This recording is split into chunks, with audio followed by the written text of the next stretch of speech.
Bonjour et bienvenue sur Afrique Sport pour la matinale du samedi 30 janvier 2021. Nous débutons ce numéro avec le CHAN 2020. Aujourd'hui, le Cameroun affrontera la RD Congo au stade Japoma de Douala en quart de finale de son CHAN.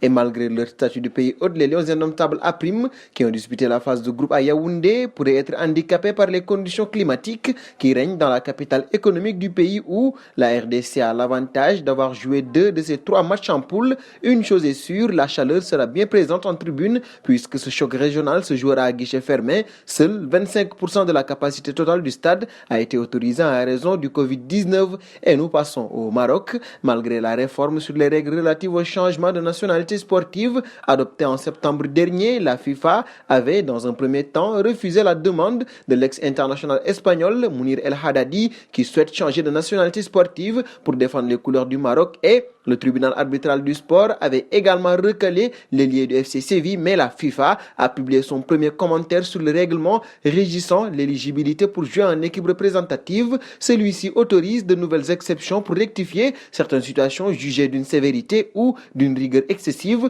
Cela signifie que les sélections de Mounir El Haddadi avec la sélection espoir espagnole, alors qu'il avait plus de 21 ans et qui remonte à 2016, ne posent désormais plus problème. Nous filons auprès de Serge Aurier pour clore la partie Afrique de cette matinale, pris dans son dos par Sadio Mané sur l'ouverture du score de Liverpool dans le temps additionnel de la première période. Le latéral droit de Tottenham, Serge Aurier, a été remplacé à la mi-temps du match face aux Reds jeudi en Premier League. Le Daily Mail nous apprend que l'international ivoirien s'est montré particulièrement vexé par cette décision de son entraîneur José Mourinho et que le ton serait monté dans le vestiaire à tel point que l'ancien parisien aurait ensuite quitté le stade sans assister à la seconde période. Sans nommer personne, le spécial One a sous-entendu que l'ambiance dans le vestiaire n'était vraiment pas bonne. Si le comportement d'Aurier est avéré, l'éléphant pourrait s'exposer à des sanctions en interne et avec Mourinho, nul doute qu'il va en prendre pour son grade. Passons à l'UEFA pour la seconde partie de cette matinale. D'après AS, l'instance du football européen planche sur un projet de Super Champions pour 2024.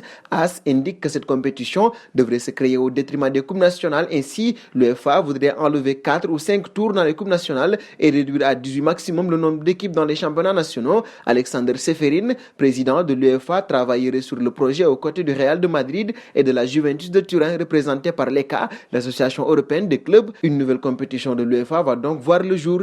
Nous filons en Allemagne, gros coup dur pour le Bayern Munich dans l'optique de la réception de Hoffenheim en championnat aujourd'hui. En effet, Hans-Dieter Flick, en conférence de presse, vient d'annoncer l'absence de Leon Goretzka et de Javi Martinez, testés positifs au coronavirus. Leon et Javi sont en quarantaine et seront absents. L'absence de l'indiscutable Goretzka aurait pu profiter à Corentin Tolisso, mais malheureusement pour lui, le Français est ménagé pour la deuxième semaine consécutive à cause d'un problème musculaire. Hansi Flick ne pourra pas compter non plus sur Alexander Nubel, la doublure de Manuel Neuer au but, indisponible pour 3 à 4 semaines. Terminons cette matinale avec l'affaire Ibrahimovic versus Lukaku. Les images avaient fait le tour du monde. Le colosse Zlatan Ibrahimovic face au titan Lukaku dans un tête-à-tête pas vraiment amoureux. Lors du derby joué mardi, les deux hommes s'étaient opposés et les insultes avaient fusé, mais les deux hommes échappent à une grosse sanction. En effet, la commission de discipline a été clément envers les deux attaquants. Après s'être basée sur le rapport arbitral, elle a prononcé un seul match de suspension pour les deux joueurs, à purger en Coupe d'Italie uniquement. Pour rappel, Stefano Pioli, l'entraîneur de l'AC Milan, a regretté le carton rouge reçu par son attaquant suédois, mais